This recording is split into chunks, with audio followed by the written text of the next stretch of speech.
Hai, Assalamualaikum semua. Hari ni Mun nak kongsikan resepi burger Malaysia dan juga donat bergula. Dalam video ni Mun akan tunjukkan tutorial langkah demi langkah. Stay tune dengan Mun and the Kitchen channel.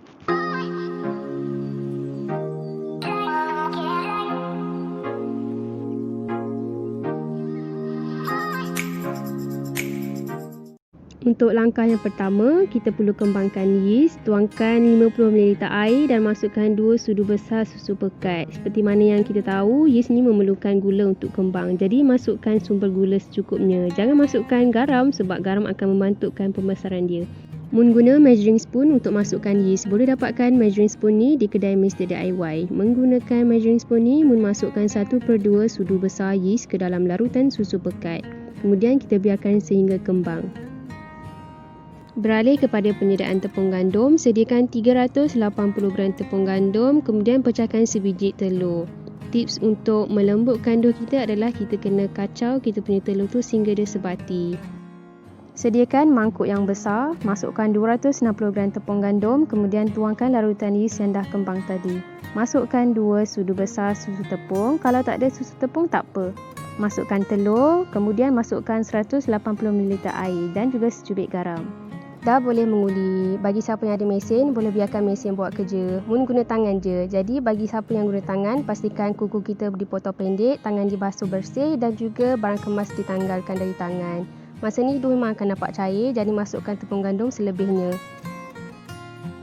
Teruskan menguli. Masa ni dough mula nampak bergumpal. Bila dough dah likat dan boleh tarik-tarik macam ni, kita boleh masukkan 2 sudu besar margarin. Dough memang nampak basah dan melekat di tangan, tapi tak apa, teruskan menguli. Masukkan tepung gandum sedikit demi sedikit. Contohnya, taburkan 1 sudu besar tepung di bahagian atas dough dan juga 1 sudu besar di bahagian bawah dough. Dan tangan kita teruskan menguli. Masukkan tepung lagi. Kalau perasan, dough dah kurang melekat di tangan. Teruskan menguli. Dough dah nampak cantik kan? Dah nak siap dah ni. Bila dough dah siap diuli, taburkan sedikit tepung di bahagian atas, kemudian kita terbalikkan. Taburkan sedikit tepung juga. Selepas ni kita akan biarkan dough mengembang. Sementara dough nak mengembang tu, bolehlah kita buat sambal ikan bilis untuk burger Malaysia. Sediakan 1 mangkuk ikan bilis. Chop garlic pula Mun ambil 1 sudu kecil. Dan juga sediakan 1/4 bawang merah. Bawang merah tersebut Mun potong secara dadu. Sekarang kita nak masak ikan bilis. Panaskan minyak, masukkan ikan bilis dan bila dia dah garing, kita angkat dan masukkan ke dalam pinggan. Sekarang kita nak masakkan sambal. Masukkan dalam 2 sendok minyak masak, kemudian masukkan bawang merah dan juga bawang putih. Masakkan bawang merah dan bawang putih sehingga naik bau. Kemudian masukkan dalam 6 sudu besar cili bor. Lepas ni kita kena masak cili bor tu sehingga dia pecah minyak. Sebab kalau tak pecah minyak, nanti rasa cili bor tu macam pahit-pahit kelat. Sebab dia punya cili bor tu tak masak lagi.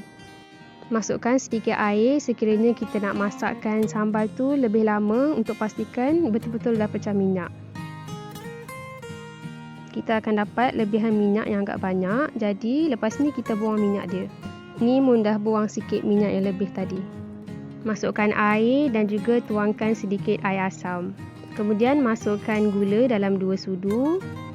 Kalau yang suka manis boleh letak lebih. Taburkan garam secukupnya. Akhir sekali letakkan ikan bilis yang dah digoreng tadi. Kita gaulkan supaya sebati sambal dan juga ikan bilis. Sambal ikan bilis dah siap, kita angkat dan letak tepi. Mun ambilkan dough kejap tengok dah kembang. Kita tumbuk-tumbukkan untuk keluarkan angin yang ada di dalam dough. Kita uli sekejap, tapi jangan uli sungguh-sungguh, nanti dia jadi padat pula dough tu. Sekarang kita teruskan dengan membentuk dough untuk buat burger Malaysia. Cubitkan dough dan juga bawa keluar. Anda picit bahagian tengah, kemudian bawakan dough di bahagian atas, tarik dan picit ke bahagian tengah. Ulang banyak kali sehingga dough jadi bulat, kemudian tekuk-tekupkan dengan permukaan tapak tangan. Jadilah bulat macam ni. Bentuk tak jadi tak apa, buat banyak kali nanti okey. Dab sikit minyak pada permukaan tray, kemudian baru letak dough. Kalau tak letak, nanti dough melekat dengan tray. Sekarang Mun biarkan dough kembang untuk kali yang kedua. Sekarang Mun beralih kepada membentuk donat pula. Pastikan permukaan meja bersih, bawa keluar dough, kemudian taburkan tepung. Potongkan dough kepada 2 bahagian, kemudian ambil 1 bahagian. Dengan menggunakan roller ni, rollkan ke atas dan juga ke bawah supaya dough menjadi lepeh.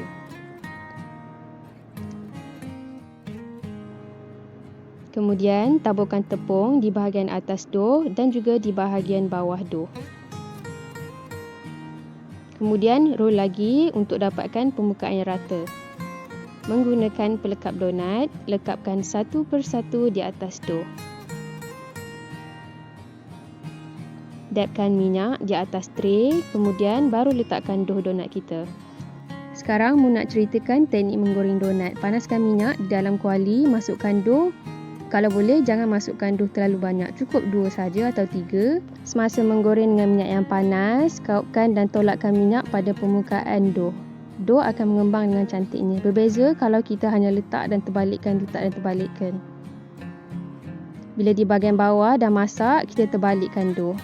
Cara yang sama kalau kita masak donat, kaup dan tolakkan minyak pada permukaan donat tu. Nanti donat tu akan kembang di bahagian atas. Bila dah selesai masak, pastikan roti kita dah sejuk. Lepas tu baru boleh potong di bahagian tengah.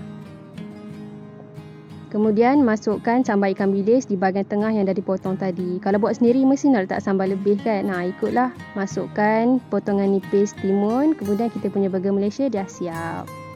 Untuk donat pula, sediakan gula halus yang agak banyak dalam satu pinggan. Kemudian kita tekak-tekakkan donat ataupun taburkan pada permukaan donat.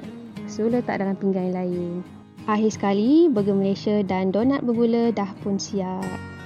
Tak habis lagi ni. Mu nak kongsikan rahsia kepada kelembutan donat. Letakkan sebiji telur yang dah dipukul untuk dapatkan donat yang lembut seperti sponge. Kalau ada yang suka donat yang padat, gunakan tepung roti semasa menguli. Pastikan dough ni tak terlalu lembik ataupun berongga besar. Nanti semasa menggoreng, donat ni akan jadi sangat berminyak dan cepat serap minyak. Apa-apa pun, selamat mencuba guys. Bye.